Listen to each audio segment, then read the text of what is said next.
when you are reaching out to someone on the phone, it's really important to actually understand the why now, have an actual reason and a plan behind the call, make a pattern interrupt and let them know why it is that you're calling, and be really well researched and be able to engage with context.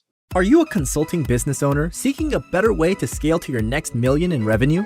Accelerate Sales Podcast features other experts who have cracked the code to predictable revenues with proven sales systems that quickly increase revenue and get you on the fast track back to doing what you do best. Now let's accelerate your sales with today's episode.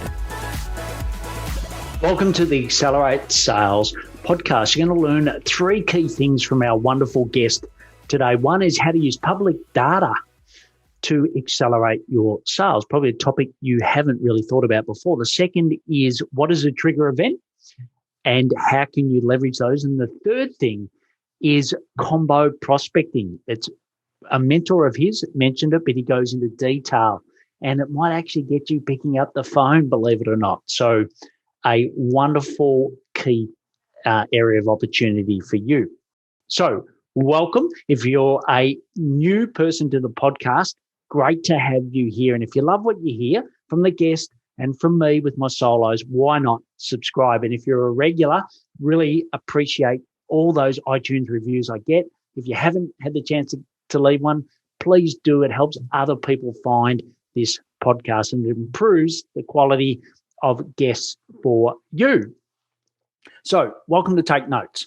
Right, but we do a summary, and in here in particular, there's so many products mentioned. We'll have all the links in those notes within the app that you're listening to at the moment, and also you can go and ask for the transcript at paulhigginsmentoring.com/podcast, and you can get those there. So a little bit more about our guest before we kick off. So he's been at the front end of sales for quite some time, and he's very, very good at combining a hybrid of the people part of skills of sales and also the technology. And I think he gives a brilliant example. And he actually found a gap where there was all this public information. And let's say, for example, there was a job change, right? That may not seem important, but if you're trying to sell into a company where you're looking for a new, fresh set of eyes or a new, fresh set of ears, I should say, wouldn't it be wonderful to get triggered, i.e. get told about that event? And that's what this software does. It's absolutely brilliant. I use it myself, and I highly recommend you listen to Tom Riley from Trigger, which is TRIGGR.ai, to see if it's going to be right for you. Welcome, Tom. So great to have you on the podcast. Thanks for having me. It's great to be here. Yeah, well, I know we've spoken several times, and I really love the topic that you're going to talk about today, but also what you've developed as a solution for that as well. But why don't we kick off with, who makes a perfect client for you? Yeah, absolutely. So for Trigger, one of the big things that we sort of promote to our clients is really understanding not only your ideal customer, but also your buyer personas. So if we don't have a good understanding of our own clients, then we can't really preach that to our clients. Yes. So the ideal customer for us, I would say, is a software vendor. And they have meaningful integrations into other vendors because that can be used as a good trigger event. They also have a strong understanding of their own ideal customer profiles, and they've done extensive research around their buyer personas and also what purchasing decisions these buying personas are going to be driven by.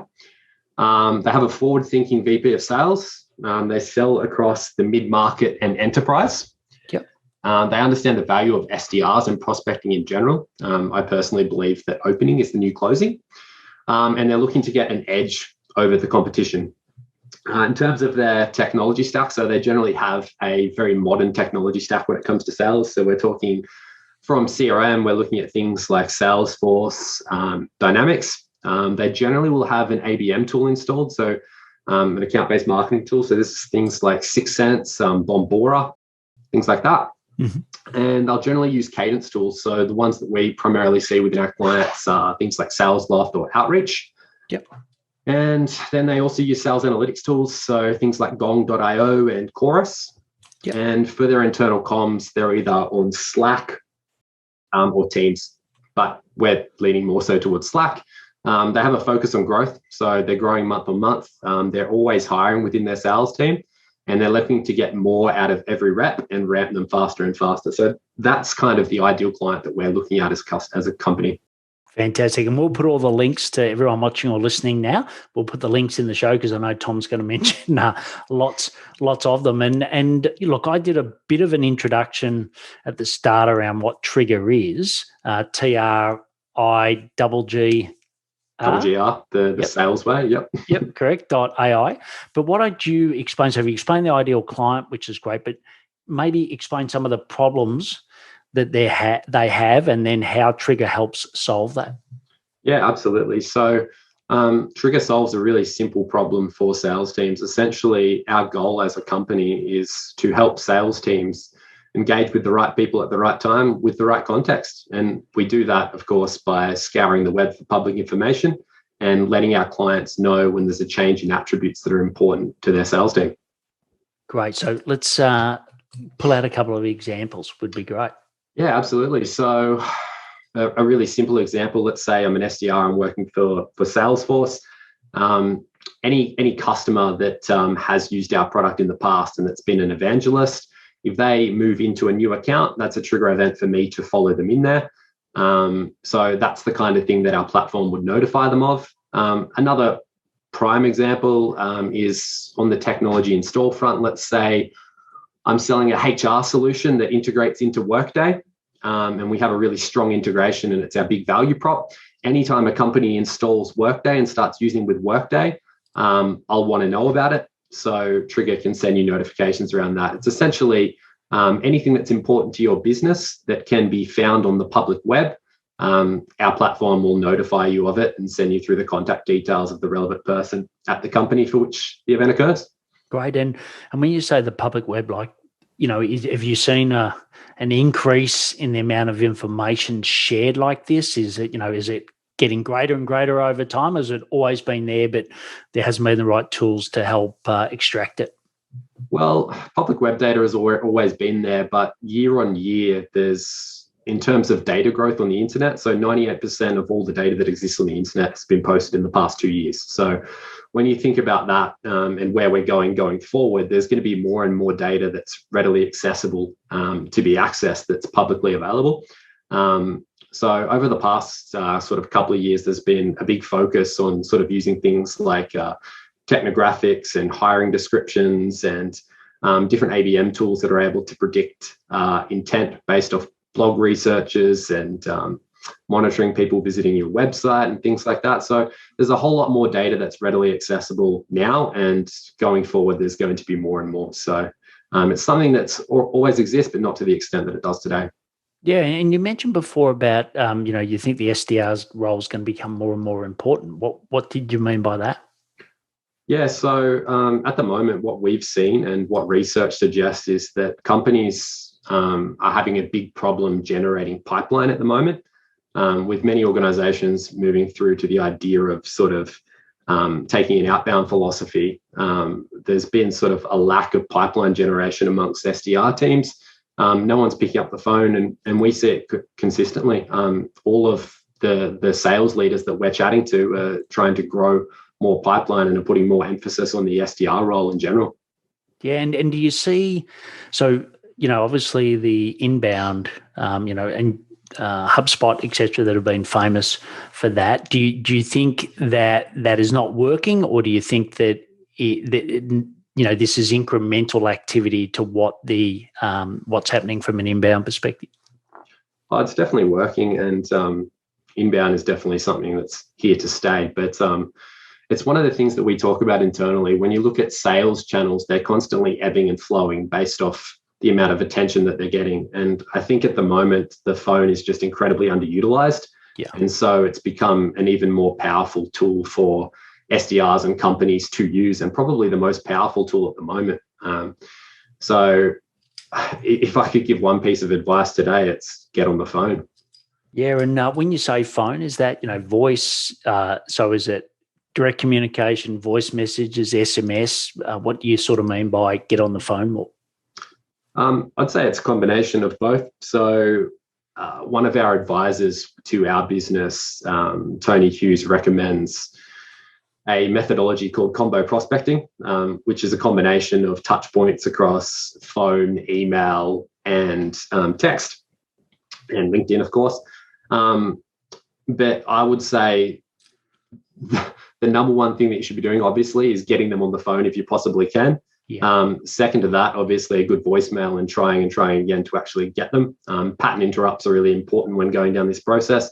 And having context to start the conversation. And I don't want to plug our product too much, but when you are reaching out to someone on the phone, it's really important to actually understand the why now. So have an actual reason and a plan behind the call. Make a pattern interrupt and let them know why it is that you're calling, and be really well researched and be able to engage with context. So yeah, I would say the actual getting them on the phone is the most important part. Having good data in it, being able to do that, use a good sales intelligence tool. So the common ones are Trigger, of course, but you can use things like Lucia or ZoomInfo or any other tool like that. And then email, I would say that email is probably the least powerful channel for us at the moment. However, when we do email, a lot of what we are doing is focusing on video email. So we use a tool called Vidyard, where we're actually able to basically reach out with the same context that we would if we were on the phone, but it's a little bit more personalized because it's a video.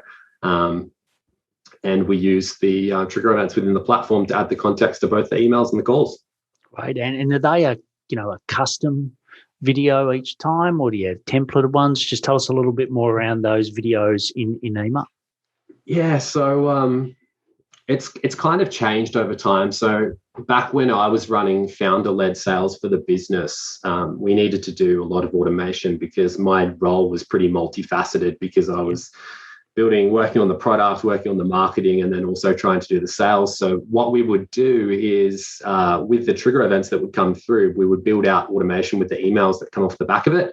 And so I would create a video, and it might be, so a new VP of sales has started within one of our target ICP accounts. And so I would create an automated video that is me saying, hey, congratulations on the new role, blah, blah, blah, blah, blah. So it was custom made specifically to the trigger event that had happened, but it was automatically sent out. Now, these days we have a larger sales team, we have VP of sales, we have sales reps working for us, and they're able to actually sort of custom make the videos as they go for each individual prospect.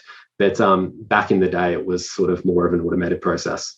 And in any learnings on time, like, is it a 30-second, a minute, 2 minutes, like, any sweet spot and any analytics that you've pulled to help us? Yeah, I would say short and sweet and to the point. So generally, I would say less than 30 seconds is the way to go. The one thing that I will mention is that during outreach, don't ask too many questions, especially when you are on the phone. You should have done quite a bit of research, so it should be straight to the point. Here's why I'm calling. So in the example that I gave, you've started a new role. I think I can help your sales team ramp faster. Let's have a conversation. And that's the kind of thing that executives respect over sort of those long rambling sort of, hey, this is what our product does, blah, blah, blah. They don't care. What problem can you help me solve, and how can we do it quickly? Yeah. And what does that normally throw to? Have you got like a link to a scheduler, or do you, how do you do that next part of once they've viewed the video? So my VP of sales and myself have had differing opinions around schedulers. He's a big fan of them. I actually find them to be quite impersonal. So I haven't included schedulers in any of the emails that I've sent out historically, but he uses them to some success. So I'm kind of a little bit indifferent on that front. But I think as long as the message is good, getting a reply from someone can be the way to go. But I will generally, when I send a Vidyard, it's because I can't get them on the phone. I may have called 2 or 3 times. And then I'll generally follow up the Vidyards with calls and LinkedIn.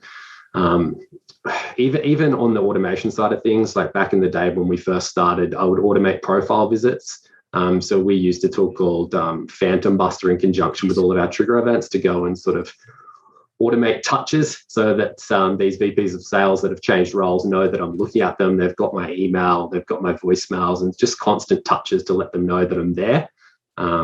Those kind of things tend to work well for me for getting responses and actually then getting them on the phone. Yeah, look, I think it's really important. It depends on, what value or ticket sale But I know, we always do a pre-engagement routine. So, it's far as, it might be commenting on their blogs, their posts, likes, skills. You can use some automation. We use Link to Helper too. So Yes. there are ways to do that. And you're right? The, people talk about multiple touch points, but I think it's creating that awareness so you are different from everyone else that's sadly spamming them in a way that's not great. And you talk about, we've talked a lot about Trigger, we've talked about these events, but how does it work? Like, is it built into your sales CRM? Is it separate? Like, just give us a little bit of a picture as to how I'd receive one of these events.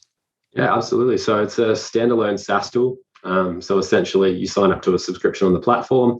It connects into multiple different systems. So we currently have live integrations into HubSpot, Salesforce, Slack, and Outreach. So you can choose to receive the notifications where your team works. So it could be if you're on Salesforce, you'll get the notification on Salesforce. It plugs into the lead router, so it'll go directly to the responsible rep. So with the example we talked about before, there might be a role change within your ICP, within your buyer persona. So for us, a new VP of sales starts, Trigger will recognize that has happened, and then it will send through the contact details of the correct person to whatever system you set it up to. So it could be that your team wants to receive these notifications on Slack. And in many cases, our customers actually do that because they find it a fun, interactive way to get the leads through. But most commonly, we see it come through the CRM system. So it's directly passed through to the lead owner, and then they're able to report on that. Yeah, and I'm sure, a lot of my clients that I work with, it's, which platforms do we go with when, right? Because there's so many of them out there. But what sort of scale are you adding new platforms to that list? So I'm a big fan of integrations. I think that in building integrations into a SaaS product is essentially building a moat around your business. Yes. And becoming a critical part of a technology stack is the most important thing we can do. So we're constantly adding new integrations. So we do have a Zapier integration as well, which is something that we wanted to get going as soon as possible. And because in the early days, we used to use a technology stack that I would refer to as the Franken stack, which is essentially taking a whole bunch of third-party apps and connecting them together through either a Zapier or a Tray or whatever. So we wanted people to be able to do that despite the fact we didn't have our integrations built. Yes. But yeah, we have many, many different integrations planned on the horizon that I'm not going to go into detail around them, but they're mostly around sort of Cadence, ABM tools, CRM systems, things like that. Yeah, and you can have your vote by reaching out to Tom, right? So you will listen to this, mention this podcast, and maybe it might influence Tom a little. And you talked about events. So, one of the events was a role change, but what's the 80-20? What are the major events that causes a trigger? Yeah, absolutely. So trigger events in sales. So when people think about trigger events, so they generally just think about trigger events holistically. But trigger events are not created equal, right? Like if you are like the HR example, if you're selling a HR solution into HR directors and you're looking for companies that start to use Workday, that's a trigger event for you. But if you're selling a marketing automation platform into the SMB, it's not a trigger event for that person. Yes. So not all trigger events are created equal. And it's important to look at not only the trigger event, but also the attributes of a trigger event as it happened.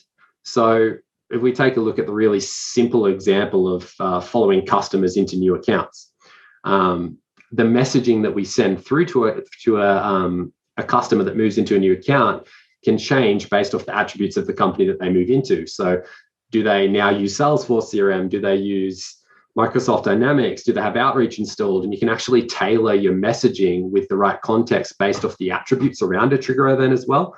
And that's something that's often overlooked by sales team and should be definitely included within their trigger event strategy, is what are the attributes of a company for which this trigger event occurs, and how can we use those attributes to be more succinct in our messaging when we reach out. Yeah, fantastic. And, where do you see this going? Obviously I think technology's got a bit of a bad rap, but particularly from an automation perspective where it went a little bit out of control, right? So, what you're talking about here is very specific events, which means it's got context when you're reaching out, which I think is, one of the brilliant reasons or one of the a brilliant example for why you'd use Trigger. But where do you see this sort of playing out? Because I do get the sense at the moment, and certainly for my business, yes, we're using automation, but like you said, the SDR, the phone call, like let's call it the original way of doing selling is sort of seeming to get a bit more of a more time in the sun at the moment. How do you sort of see technology and sales playing out? Yeah, so I see sort of technology and people going hand in hand. I think technology will help facilitate sales. I don't think the salesperson is ever going to be something that disappears. So I think SDRs will remain to be important. Even with Trigger, the way that we look at the future and the platform that we want to build, at the moment, we go into a company and we're sort of bound by the limitations of what the VP of sales will know. So we go in there and we say, okay, well, Mr. VP of sales, what is it that you'd like to be notified about? And they'll generally make some assumptions around what is it that drives results within their organizations, but they don't really have a data-driven approach to what's actually going to bring results for them.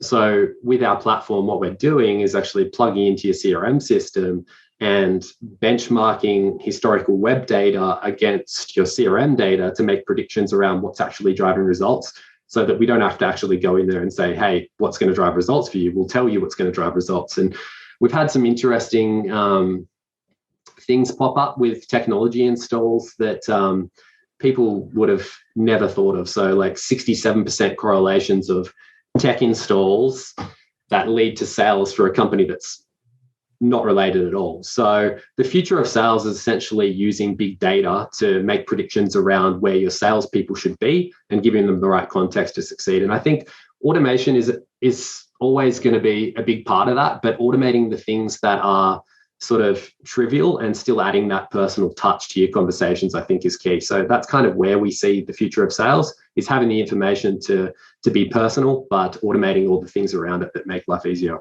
Yeah, I think it's spot on. It's sort of a hybrid, and it's interesting because, I come from traditional sales background, Coca-Cola, 18 years. So, trained brilliantly, et cetera. And then I had a tech consulting business where we sold tech into agencies. So for me, it's always a blend of those two. And, I would have loved, back when we had our tech consulting business, and we sold a particular product, I would have loved to have known what stack they had if they just changed their stack. Like that would have been gold, right? And it wasn't available at the time. And obviously it is now. What about geographies, right? So we've got people watching or listening to us all over the world, and they're saying, this is fantastic. Tom, I can't wait to get my hands on this. Where's it available at the moment, and what's sort of the runway of where it might be available more in the future?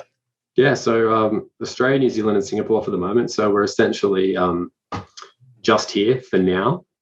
Within the next 3 months, we want to be live internationally. So the plan is to have the product available within 3 months in the US. So if you're in the US, UK, or anywhere else in the world, you'll be able to get access to the product. Yeah. Right. And just for everyone, that's going through the back catalogue, so to speak. So this is going to be released on the 23rd of November, 2021. So if, by Christmas, it'll be a nice Christmas present. The US and the UK will have access to this as well, which is fantastic. And, Tom, is there... So you talk a lot about SDRs and how they're using your product, and you've talked about, the use of multiple devices, and talked about Tony, how he talks about, what was it, a combo prospecting, which I really love. Is there anything else that you're seeing SDRs do at the moment, in particular, with or without your product, that is helping them build that pipeline, which you said is, key issue? Yeah, well, it varies from company to company. The best SDRs that I've seen are the ones that are using technology extensively. So I'm not going to mention a particular name, but there's an SDR who has now moved up into an SDR manager role at a startup here in Sydney, who I'm particularly fond of the way that he goes about his business. And he uses all sorts of different technology blended in with his messaging to get results.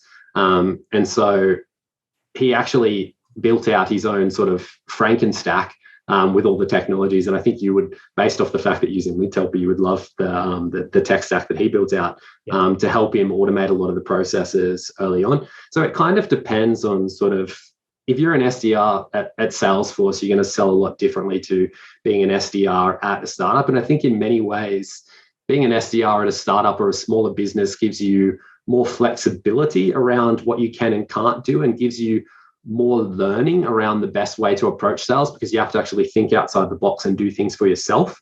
And there are so many different tools and things that you can do. Even just the automation of video. One of the really cool things that we did on our earlier stages was we used a tool called Albacross in conjunction with Trigger with our Zapier events. Our Zapier triggers. And essentially what it does is that it'll tell you which company has visited your website. And then what we would do is we had multiple different marketing funnels. So we sell our product into recruiters, they're essentially salespeople, marketers, salespeople, and founders. And so where they landed on our website was really important in determining, okay, cool, this company has visited our website, but they're on the recruitment landing page. So we find the person that's in HR. Or this company has visited our website, but they're in the sales space. So we contact the VP of sales. And being able to automate a LinkedIn connection request based off a company visiting your website is really quite cool. And these are the kind of things that are available and possible right now through different types of technology and connecting together. But it's the kind of stuff that you won't learn when you work for a big vendor. Yeah, brilliant. I love that. I've written that. Well, you can tell I'm taking lots of notes, right? Because this is a little selfish. I'm doing it for myself and I'm doing it for my clients, but I'm also doing it for you that's listening or watching now. And just one other quick question on that. Events on LinkedIn, right? So obviously most of us do B2B on LinkedIn. It's the place to be, according to Gary Vee a couple of years ago. He was spot on. But what are some trigger events that you could link LinkedIn into your sales process?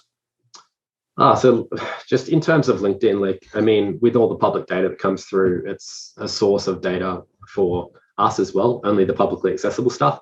But job postings are a huge one. So if someone's posting a role that exists within your ICP, that's huge. And then obviously there's all the role changes that are important.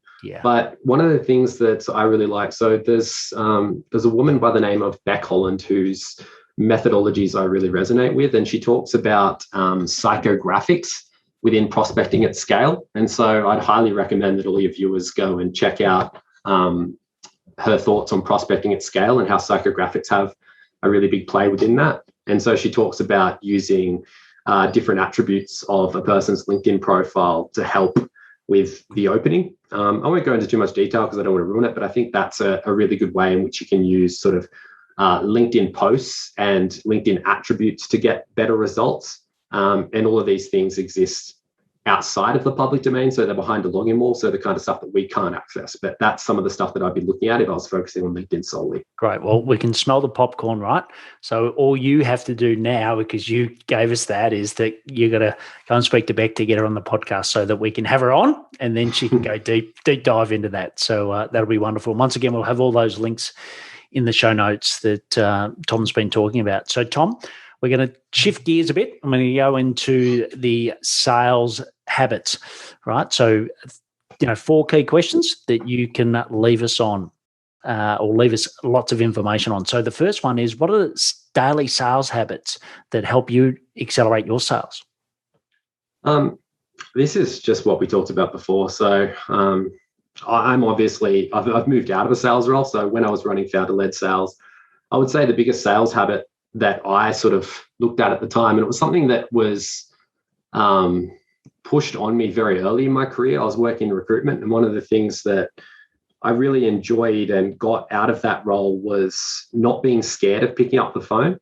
And so I worked for a recruitment agency, and the owner said, the first thing that you need to do when you join the agency is, I've got a list of people that I want you to call. I just want you to pick up the phone and make 50 calls, because once you do that, you won't be afraid of doing it anymore. And once that happened, he was dead right. Like, I would literally make 60 calls a day, and I would actually quite enjoy it. And you'd start to get comfortable being rejected and get comfortable sort of on the phone. And it really comes through when you pick it up. So that's my hot tip to anyone listening is just literally get on the phone and start to be really comfortable with it, because it is a really difficult thing to do initially. And even sort of now moving away from sales, and I'm sort of more in a marketing and product role at the moment, I still like to pick up the phone just so that I can remain comfortable doing it if I ever have to. So that would be sort of my number one hot tip for salespeople. Brilliant. Well, I know you've mentioned such a great tech stack, the Frankenstein stack, etc. But what's one piece of technology that really helps you accelerate your sales other than Trigger? Other than Trigger, I'm very biased because we actually use Trigger so much within our own company. It has been a big driver for us. I actually ran a presentation on technology stacks and how to use technology within early stage startups. And I think all of the technology within that would be quite useful. So I'm not going to mention just one. If you don't want to spend too much on tech and you don't have the money to go into Chorus, Gong, Salesforce, Outreach, SalesLoft, all those kind of things, if you don't have $20,000, $30,000 a month to spend, the tools that I'd be looking at, Zapier, everyone needs a Zapier account. Phantom Buster, super cheap. And the reason why I prefer Phantom Buster over Linked Helper, is that you can use data from Google Sheets to automate processes around it. So you can automate LinkedIn messages based off things that happen in the market by plugging into Trigger and other tools. There's a tool called Retarget, which means you can add call to actions to any content that you find on the web. So it could be a competitor's piece of content that you really quite like, but you can add a call to action to it. And so you can generate sales off that. Albacross is another really good one. So what that tool does is it'll tell you who's actually visited your website from a company perspective by doing a reverse IP lookup, which I think is really cool. Another one, if you have a large team, Lempod, I don't know if you've looked at that, but essentially you can, if you're part of a LinkedIn pod, essentially if you and I would like each other's posts automatically, so it can get really good engagement on all your social stuff. I think a social scheduling tool is also important. Back in the early days, we used Woodpecker for our emailing tool. I could go on and on about sort of technology and little growth hacky type stuff. But maybe we can get a hold of that presentation that you spoke about. But yeah, absolutely. I think there's a link on our website, so I'll include that. Yeah, afterwards. That'd be great. We'll put that in the show notes. But lots of things. Just a quick one on Lempod. We have used them in the past. Just beware. Well, we're certainly made aware that it was on a bit of a hit list for LinkedIn. Yep. Now I know that some of that's subjective, so I just say to people, just be a little wary of that. It's not a professional opinion. It's not a legal opinion. It's just one that, just do your research yourself before you go down that path. The last question is probably the hardest for you because you've given so much value, but what's one action that we can take from today to 10x our sales? Invest in your sales stack. Honestly, I think technology is going to be the future of sales. I mean, people have been saying it for a long time, but generally when people talk about artificial intelligence and the role that it plays on different industries, it takes some time to progress. It's going to start to happen. Invest in technology to make things easier for yourselves, especially if you are a sort of a sole operator or you have a small team. You can't afford not to automate some of the processes around your sales. Yeah, and look, for me, like I said, at Coca-Cola, we always had the best, and I think our tech stack, in particular our sales CRMs, right? There was a reason people was, the Coke company was spending, millions of dollars a year on them because they worked, right? And always some people say, well, I don't need a sales CRM. I'm like, well, if it didn't work, do you think all the other large players would have them? Probably not, right? But now it's so affordable, right? Some of the ones that you've mentioned here, the license fees, yes, they add up over time, but I think it's never been a better time to tap into some of these sales tools. I think Trigger is obviously one of them you need to look at. Depends where you are in the world as to when you jump into that. And the great thing is Tom's actually going to give you a free 7-day. Is that right? Yep, 7-day trial. Yep, a free 7-day trial. Go to Trigger. So it's TRIGGR.AI, and we'll have that link in the show notes as well. But Tom, always a pleasure. I've learned a lot myself today. I love geeking out on this stuff, but I think the overall theme is, like you said, is that it's a combination. It's a hybrid, right? That it is not all about just the person. It's not all about the technology, but it's using both. And you've given us a great insight into an area that I think people are not leveraging as well as they could. And everyone needs a reason to talk, right? That's one of the hardest things. Like, what do I say when I first go to someone? And with Trigger, you actually get that ammunition, which is brilliant. So, Tom, thanks for being on today. Thanks so much for having me. Hopefully people got something out of it. I hope you love that as much as I did. I must admit, I collect technology. I love the symbiotic relationship of technology and people, the skills, the personal. So I really loved it. But the things that I really learned was, the type of events and what can be triggered, what's public. I didn't believe how much was public until I heard that from Tom. Also around the combo prospecting. I love that. I'm going to use the phone, SMS, etc., and blend it into my approach. And the third thing was the automation of rich contextual information. I think, it's brilliant what you actually can use, because there's nothing worse than reaching out cold, right? That's hard, but it's nothing worse if you don't have a context around it. So I think it's really good. So Tom was wonderful. Why not reach out to him and add those tools? He mentioned the ones that Trigger's already part of. Why don't you reach out if one is not there and try to get it bumped up? And mention, obviously, that you came from the podcast and Tom's waiting. There were, the show notes, all the links we put in there, as I said. And also, it'll be a key summary of all the information. And you can get a full transcription by going to paulhigginsmentoring.com/podcast and go to the episode number. I think it's 355 from memory. Yep, that's on my bit of paper, so that's right. Look, this is a wonderful, wonderful episode. I'm sure you learn a lot, but why not share it? Why not share it with 5, 10, 100, lots of other people so you can be a sales rock star in their mind. Also, check out some of the solo shows as well, where I introduce great topics around accelerating your sales. And please take action to accelerate your sales. I'm fired up after today's episode. What about you? But hey, before you go, learning is just one piece of the puzzle. Now it's time to put today's strategy into action. Head over now to today's show page at paulhigginsmentoring.com/podcast and share how you'll put it into action. Be sure to head over to your favorite podcast platform and subscribe, rate, and review the show. Tell me what your favorite episode is. And don't wait 1 minute more to gain access to your pulse check at paulhigginsmentoring.com. This could be the difference between struggling to get more leads and making this next quarter your best one yet.